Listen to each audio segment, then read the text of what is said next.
শুধুমাত্র এই দোয়াটি একবার পড়েন, আল্লাহ তাআলা আপনার 90 বছরের গুনাহ মাফ করে দেবেন ইনশাআল্লাহ। আপনার 90 বছরের গুনাহ মাফ হয়ে যাবে যদি মাত্র এই দোয়াটি যদি একবার পড়তে পারেন। আপনার ভাগ্য খুলে যাবে, রিজিকে বরকত আসবে, মনের ন্যাক আশা পূরণ হবে, আল্লাহ আপনার সব দোয়া কবুল করে দিবেন। সুবহানাল্লাহি ওয়া বিহামদি। এত ফজিলত, এই দোয়াটা আপনারা শেয়ার করে দিবেন। এই যুবকেরা, আমল না করেও সওয়াব পাবা। তোমার একটি শেয়ারে, একটা বাটনে প্রেস করে তুমি সওয়াব পেয়ে যাবা। কারণ তুমি আমল না করো, অন্য কেউ যদি তোমার শেয়ারের বদৌলতে আমল করে সওয়াব তুমি পেয়ে যাবা। নবীজির হাদিস।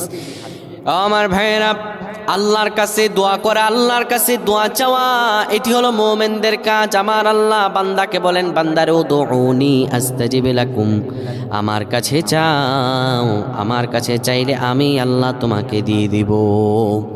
কেউ যদি একবার এই দোয়াটি পড়তে পারে, দোয়াটি হলো রব্বি ইন্নী যালামতু নাফসি ফাগফিরলি।